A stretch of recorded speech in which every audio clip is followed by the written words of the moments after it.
voulais faire passer, c'est la motivation, ça passe par la valorisation du jeune, par la mémorisation de sa réussite, par le moteur intérieur qui est retrouvé, par la capacité à se projeter dans l'avenir. C'est tout ça qu'il faut prendre en compte plutôt que se plaindre que nos jeunes aujourd'hui, ils sont des...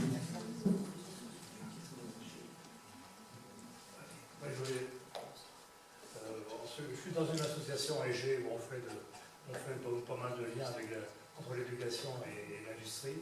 Notamment, on suit des jeunes qui sont en formation en alternance, ingénieurs en alternance. Donc, c'est peut-être pas exactement dans le même cadre que ça, mais on voit, et malgré tout, bien dans cette ouverture, dans certains domaines, on manque de candidats. Il y a des entreprises qui manquent de candidats. Donc, vous voyez, vous parlez de ce genre de tremplin qui existe, ils existent, et il n'y a pas suffisamment de gens à venir se présenter. Parce qu'il semblerait que le terme dans la formation qu'ils ont, c'est la formation d'ingénieur en informatique et industrie, et il semblerait que le terme industrie leur fasse peur. Alors, est-ce que ça veut dire qu'aujourd'hui, on n'a pas une vision assez claire non plus des métiers qui sont ouverts à tous? On parle de nos parents, moi j'ai connu mes parents, ils savaient que j'étais qu'un mécanicien ou un maréchal ferrant, ça le voyait tous les jours. Aujourd'hui, on ne voit pas ce qu'il fait. Même un mécanicien automobile, on ne sait plus ce qu'il fait. Branche un truc et puis on ne voit rien. Je ne sais pas comment vous pouvez motiver un jeune pour dire faire tel métier. Mais c'est quoi le métier? Alors ils font quelques stages, mais c'est difficile de se projeter.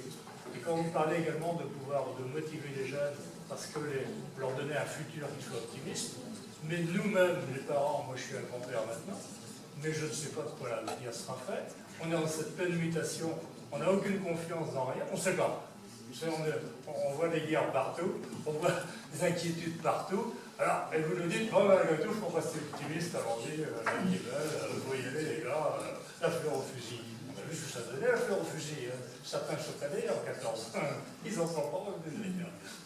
Mais c'est facile de rejeter la pierre sur l'enseignement. Il y a quand même aussi certaines belles réussites, puisqu'on a quand même beaucoup d'ingénieurs qui vont travailler notamment dans la Silicon Valley aujourd'hui, et qui font des patrons d'entreprise, et qui sont très recherchés dans le monde. Donc tout n'est pas mauvais non plus dans ce que... Alors, vous positionnez peut-être par rapport aux rejetés qui sont dans les cités. Alors là, c'est pas le problème de l'éducation, c'est le problème de la cité. Alors, il faut aussi dans les cités. De toute façon, il y aura toujours des ghettos, quelque part, il y a toujours quelque chose qui ne fonctionnera pas bien. Et quand vous parlez tout à l'heure de la personne qui a un bac plus 5 et qui aurait pu faire plombier, qu'est-ce qui l'empêche de se remettre à plombier? Moi, j'ai une fille qui a fait un bac et puis qui maintenant est en train de poser des tapis. Elle s'est remise en question, elle a dit, bah ouais, je veux poser ça, parce que ça me plaît bien. Oui, c'est bien, il a respecté un seul pas. Il y a toujours des possibilités de... Lui, il a perdu sa motivation. On peut revenir, on n'est pas obligé d'être... On n'est pas dans un carcan, on a le droit de réagir par soi-même. Alors après, est-ce que c'est la capacité des gens à pouvoir rebondir? Vous savez, il y a pas longtemps, on a fait une intervention, enfin, c'est toi qui l'as fait, intervention dans un univers auprès de jeunes, on leur fait des simulations d'entretien d'embauche pour les aider à rentrer dans l'industrie. Et ce sont des jeunes qui sont vraiment des gens de la cité, vraiment des gens qui sont en difficulté, des difficultés, qui ont réellement décroché. Vous savez, qu'il y en a d'entre eux qui a répondu de toute façon, on ne s'occupe pas de moi. De toute façon, on ne s'occupe pas de moi, on fera bien quelque chose pour moi. Donc on me logera, on me donnera à manger, on me donnera à manger. Alors, est-ce qu'il faudrait peut-être venir dans un système beaucoup plus archaïque? Et puis retravailler à la trique, comme on faisait pour moi, comme mes parents ont connu la trique. Et il n'y avait pas à manger forcément tous les jours, peut-être, je sais pas. Mais là, c'est dramatique, on ne peut pas non plus quand même donner ça. On est trop content quand même que nos enfants puissent vivre dans un climat plus serein et plus... Et c'est peut-être ça qui manque alors. Nous, on se retrouve des fois à faire des simulations d'entretien d'embauche avec des jeunes qui arrivent de d'autres pays qui sont dans les formations professionnelles. Il faut voir la niaque qu'ils ont, ces gens-là. Ils ont pris des risques énormes pour venir en France, ils ne sont pas encore leur papier, ils sont prêts à bosser. Ils travaillent comme mais vraiment, ils ont la niaque. C'est ça qui nous manque. On peut reprocher tout le système peut être reproché. Mais on ne peut pas se remettre en question. Pas forcément se culpabiliser non plus. On est quand même dans le système français, là, vous êtes en train de dire, on est des mauvais. Non, on n'est pas mauvais. Franchement, il y a plein de choses qu'on fait. Mais après, il faut peut-être leur donner. Ça peut mieux faire. Excusez-moi, je suis gueule comme vous, il faut peut-être leur donner un petit peu de recul à ces jeunes-là aussi. Vous avez connu, il y a très longtemps, moi j'ai la guerre d'Indochine. Je commençais à la lire quand je voyais la guerre d'Indochine. Qu'est-ce qu'on faisait à cette époque-là? Les délinquants, vous disiez, ça n'existe pas. Non, vous avez fait une connerie, on vous demande quoi? Tu as fait une connerie, tu as le choix, tu pars en prison ou tu vas en Indochine. Et ceux qui revenaient d'Indochine, bon, ils sont pas tous revenus malheureusement. C'est pas forcément ce qu'il y a de bien. C'était des aguerris après. Alain Delon était ça. Alors, il y a toujours du bon et du mauvais, je ne sais pas. Nos enseignants font certainement un maximum pour essayer de faire quelque chose de bien. Le système. Oui, quel est le système parfait? Voilà, il y a beaucoup de choses dans ce que vous dites. Premier chose, j'ai beaucoup d'admiration, de respect pour ceux qui exercent le métier d'enseignant. Un métier difficile, de plus en plus difficile, peu reconnu, peu valorisé, peu rémunéré. Voilà. Donc, la question, c'est de pense que le système peut être amélioré, et il me semble effectivement que ça nécessite que ceux qui sont à l'intérieur, voilà, se disent comment améliorer les choses. Et j'ai une confiance totale dans ceux qui sont à l'intérieur. Mais là, et on peut faire des marges de progrès, ça ne veut pas dire que tout va mal. Hein. Après, dans ce qui va mal, si vous avez bien entendu, ce n'est pas une remise en cause que je fais d'école, c'est une remise en cause du discours que nous, adultes, tenons sur deux mains à nos choix. Pour moi, c'est là.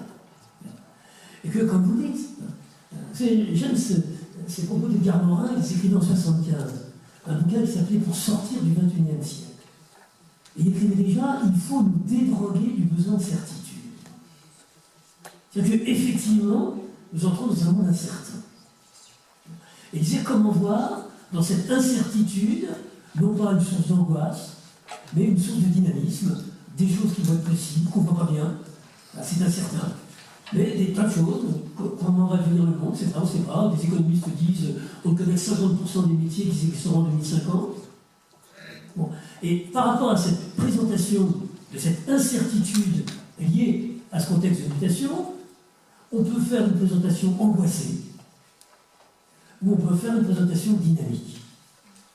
Et je crois que la jeunesse a besoin de cette présentation dynamique. Il y a des métiers à construire, il y a des choses qu'on ne sait pas. C'est-à-dire que c'est vous qui allez construire, comment l'économie va être régulée, c'est vous. Et d'être une génération qui a confiance en sa jeunesse, dans la capacité à relever les défis de demain. Alors qu'il me semble qu'on est plutôt dans une posture générationnelle où on angoisse notre jeunesse et on lui fait porter le poids de nos angoisses. Ce qui est terrible, c'est que même ce qu'on a réussi, parce que moi, quand j'avais 15 ans, il était impossible de penser dans ma tête qu'un jour, gens de l'Est et gens de l'Ouest pourraient se retrouver à une table commune à Bruxelles ou à Strasbourg. C'était impensable. On dit les années 60, en pleine guerre froide, quand j'avais 15 ans, c'était quelque chose qui était impensable. On l'a fait. On l'a fait. Nous sommes la première génération dans l'histoire de France, c'est du jamais vu dans l'histoire de France. Nous sommes la première génération dans l'histoire de France qui confions à nos enfants un avenir sans menace d'invasion de notre territoire par un voisin. C'est du jamais vu. Jamais. Merci Laurent. Eh bien, quand je pense que même ce qu'on a réussi, c'est quand même un défi formidable, avec la première génération dans l'histoire de France, on confie un avenir, tu vas construire ta maison, il n'y a pas de chance qu'elle soit détruite par le voisin qui va arriver, l'allemand, l'anglais, etc. Toutes les générations précédentes ont été éduquées dans cette peur. Toutes les générations précédentes. Même celles de mes parents. Donc, la Deuxième Guerre mondiale, on fait pareil la troisième. Eh bien, même ce qu'on a réussi, l'Europe, c'est quand même fabuleux, on est capable de ne leur parler que des tracasseries administratives de Bruxelles. C'est quand même fort. C'est-à-dire que même ce que notre génération a réussi, et moi, le discours que je tiens, dire, nous, c'était le conflit Est-Ouest qui nous paraissait impossible à résoudre, on l'a fait, nous, c'est le conflit Nord-Sud. Conflit Nord-Sud. On va pas pouvoir continuer comme ça. Avec un quart de la population qui consomme 3 quarts des richesses, pendant 3 quarts de la population satisfait un quart des richesses. C'est pas possible. On va travailler un équilibre Nord-Sud. Et ça peut être un formidable défi. Les nourrices passionnent quand ils vont en mission humanitaire. Moi, je vois des tonnes d'ados de 17 ans qui ont déjà leur petite expérience de découverte de ce qui se passe en Afrique. Passionnant de jeunesse sur des enjeux à relever. Hein. cette incertitude, non pas sous l'angle de l'angoisse, cette génération, mais sous l'angle du dynamisme. Et à la limite, je trouve qu'une époque incertaine, c'est plus passionnant qu'une époque certaine, parce que là, on ne sait pas ce qui va se passer. C'est-à-dire qu'il y a des initiatives qui vont être prises, c'est-à-dire le dynamisme, enfin, et puis ça arrive bien avec la période de l'adolescence et de la jeunesse. C'est bien, tiens, vous allez faire des choses, et passionnons-les plutôt que leur faire peur. Pour moi, c'est ça. Je n'accuse pas l'école d'être responsable des maux de notre jeunesse. J'accusais comme source principale le discours que nous tenons sur demain. Et maintenant, effectivement, comment leur redonner la niaque, comme vous dites, le dynamisme, comment ne pas briser leurs rêves, les aider à transformer leurs rêves en projet. Tout ce travail-là, nous, comme accompagnateurs d'adolescents, nous sommes invités à nous rejoindre. Plutôt, effectivement, d'être sur le registre de la plainte, et puis ayons confiance dans notre jeunesse. Mais, alors après, donc, vous disiez, un problème qui est la connaissance, je crois effectivement, c'est pour ça que cette articulation, moi je crois que la difficulté de nombre d'enseignants, c'est que la seule institution qu'ils connaissent, c'est l'éducation nationale. Ils ont été écoliers, collégiens, lycéens, profs. Institution qui est devenue unique au monde depuis l'effondrement de l'armée rouge. C'est-à-dire que c'est la plus grosse organisation mondiale. Un ministre et 1 250 000 fonctionnaires. Même la plus grosse entreprise bancaire qui a des succursales dans la quasi-totalité des pays doit avoir 800 000 salariés. La plus grosse entreprise automobile doit être à 600 000 salariés. L'éducation nationale est la plus grosse organisation mondiale.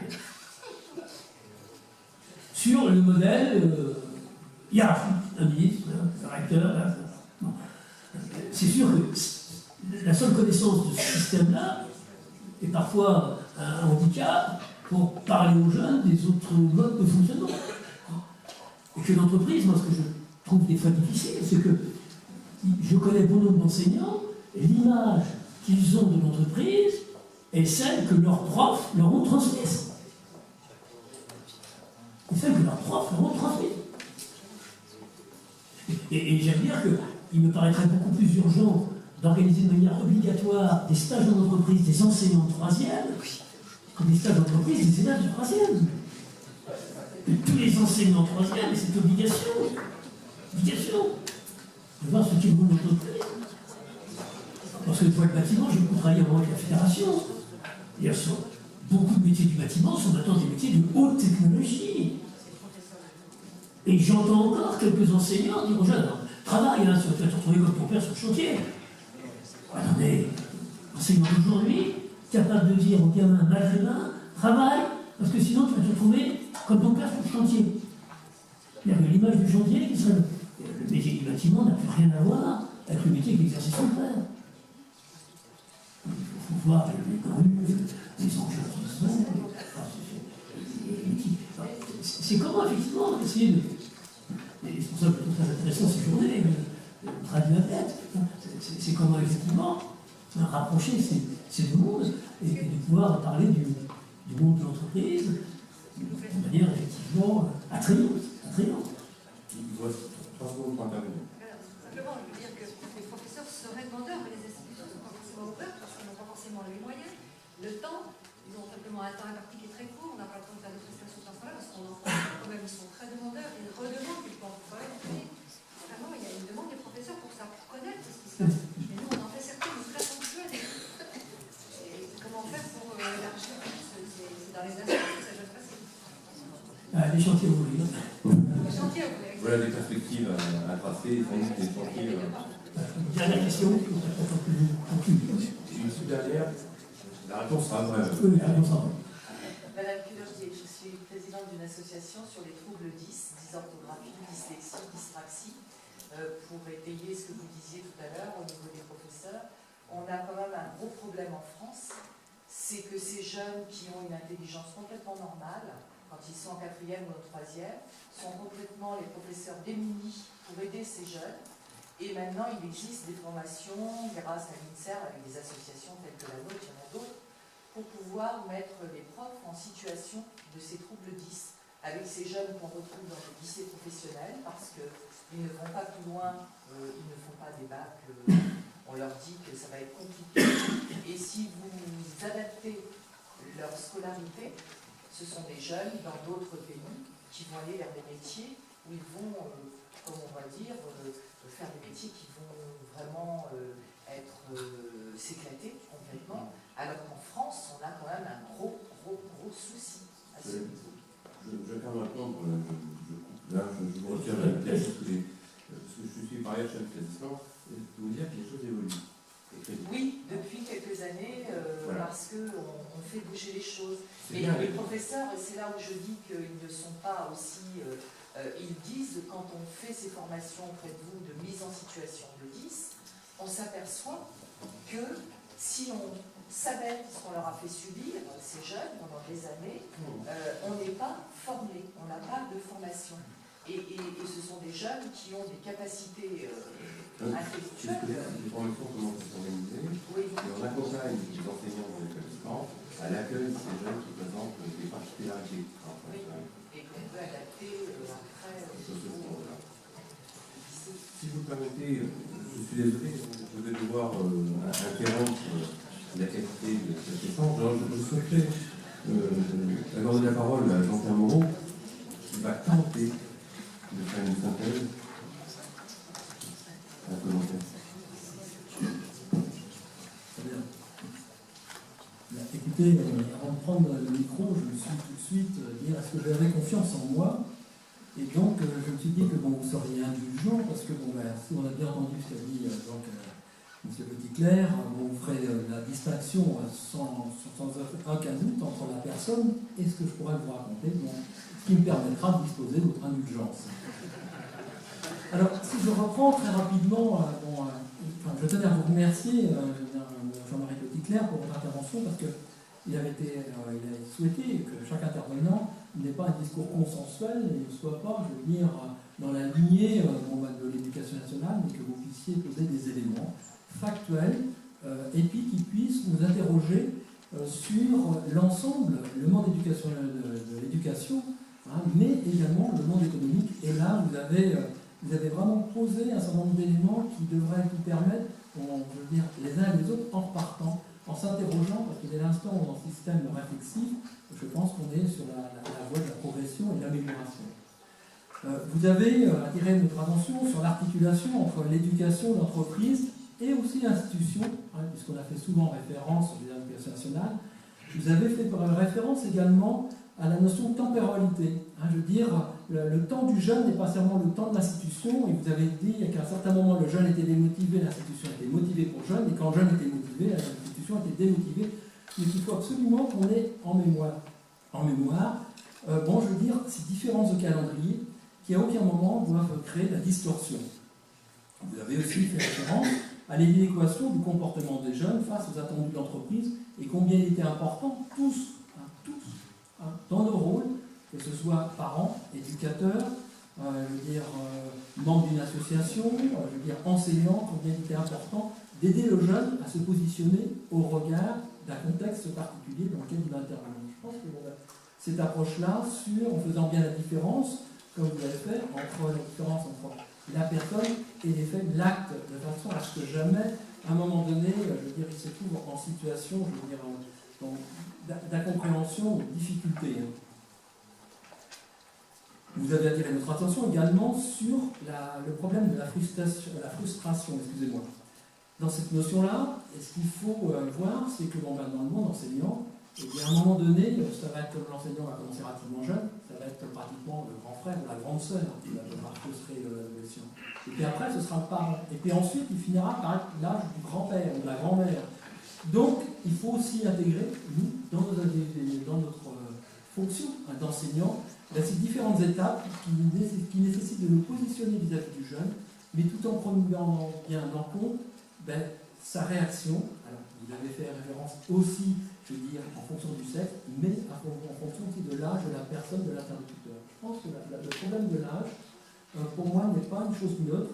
pour avoir été enseignant, j'ai commencé à enseigner assez tôt. Je vois bien que, je veux dire, l'approche que j'avais était différente lorsque j'étais l'âge du grand frère, ou du père, ou maintenant, on veut dire, du grand-père. Je pense que c'est un élément à prendre en compte. On a vu combien la société en mutation, je veux dire, donnait des éléments d'incertitude et combien il était important de croire en les jeunes. Bien souvent, on aura comme modèle, sans doute, celui de nos parents qui ont progressé, du bénéfice aussi, je veux dire, l'acquisition de biens, qui permettra à nombreux d'obtenir une maison secondaire, et puis l'objectif de voyager. Et on a l'impression que si on offre pas tout ça aux jeunes, s'il ne pourra pas devenir propriétaire d'une, voire deux, trois maisons, s'il n'a pas deux voitures, une moto, s'il n'a pas, si chaque année il ne fait pas un voyage, la vie est morte.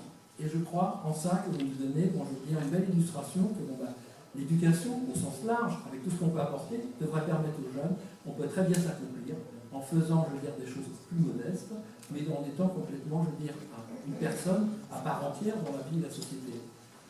Vous avez attiré notre attention sur l'affectif, une partie très importante. Et combien, je veux dire, l'école devient le lieu dans lequel on doit, je veux dire, organiser la vie, je veux dire, en groupe, les contraintes, on retrouve dans la société. De la même manière, je veux dire, on le retrouve aussi dans les associations sportives, culturelles. C'est lieux qui sont essentiels.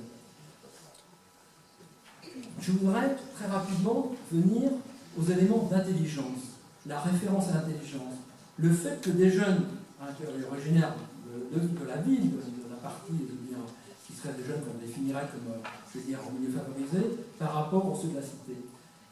Je vais faire une petite aparté. La semaine dernière, donc c'est la semaine d'avant, le directeur de l'école d'architectes, avec l'ensemble, je veux dire, de ses 10 collaborateurs, a souhaité me rencontrer au titre du conseiller directeur. Il dit voilà, M. Moreau, j'ai une vraie difficulté. L'école d'architecture est identifiée comme une école extrêmement difficile. Donc, le public qui vient ne sont que des jeunes du bac S avec des moyennes 15, 16, 16 et demi. Il dit il n'y a plus de créativité. Notre école d'architecture est en train de mourir. Il m'a dit comment pouvez-vous nous aider à recueillir toute la richesse des jeunes sur la périphérie nantaise et des autres villes de Pays de la Loire, de façon à ce qu'ils puissent, c'est la création, et pas dans les jeunes qui vivent, je veux dire, dans l'hypercentre Nantes, l'hypercentre d'Angers, qui ont, je veux dire, un regard très conventionnel. Je veux dire, tout est organisé, il n'y a pas de bruit, je veux dire, tout se passe bien, il n'y a pas de conflit, mais il n'y a pas d'idée, il n'y a pas de créativité. Donc, vraiment, sa question, c'était comment pouvoir capter, et comment donner espoir et même donner, comment dirais-je, la possibilité aux jeunes d'imaginer que l'école d'architecture est une possibilité d'accès, et parce qu'on va leur en proposer des parcours spécifiques. Et là, cet exemple-là est vraiment l'illustration que, actuellement, ils y voient. Moi, j'ai vu 10 formateurs qui étaient vraiment en disant mais il faut qu'on fasse quelque chose, parce que les éléments d'architecture sur lesquels ils vont travailler demain, ce sera pas fait pour une toute petite catégorie de personnes qui vivent déjà dans des je veux dire, des bâtisses ou des immeubles, je veux dire, des siècles derniers. Non, ça doit être dans le futur. Comment faire en sorte? Et bon, je trouvais cette notion-là, j'ai tout de suite fait le rapprochement avec cet exemple extrêmement concret, avec l'école d'architecture. Donc, on va regarder, on va enclencher l'opération de ces jeunes-là, pour leur dire, c'est tout à fait accessible. Et le problème, si vous voulez, des notes, la note de français, la note de mathématiques, pour eux, n'en est pas franchement.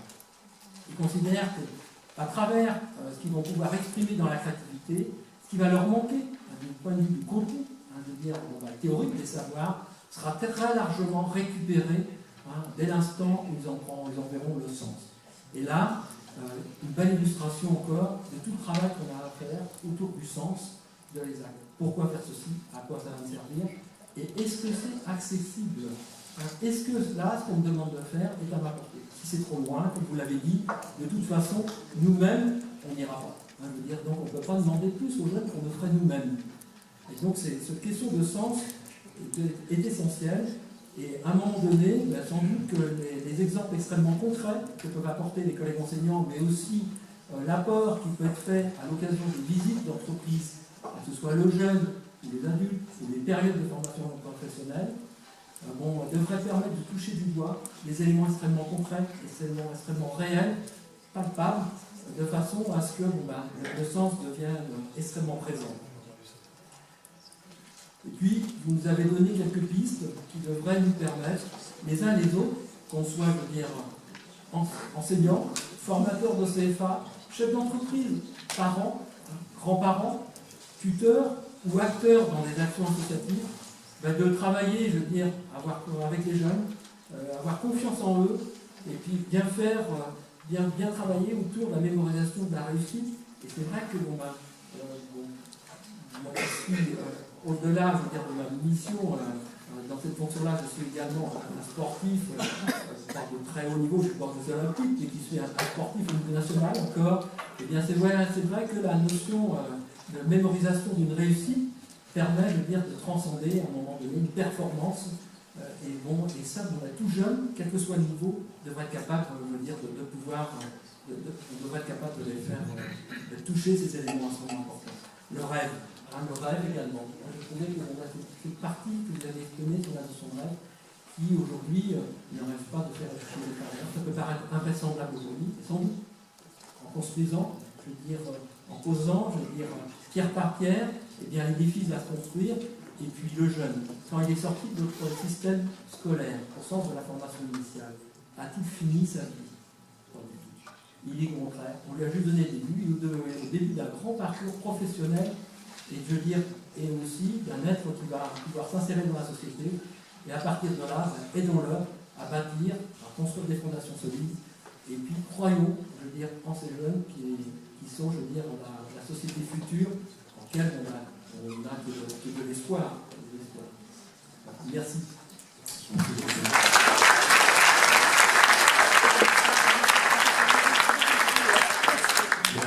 Mesdames et messieurs, au nom de la vedette de la Loire, donc je tiens à remercier Jean-Marie Pulpicaire pour sa brillante intervention. Je vous remercie aussi pour votre brillante participation. Nous allons clôturer nos travaux. Un verre de l'amitié nous attend à la sortie de l'amphithéâtre. Votre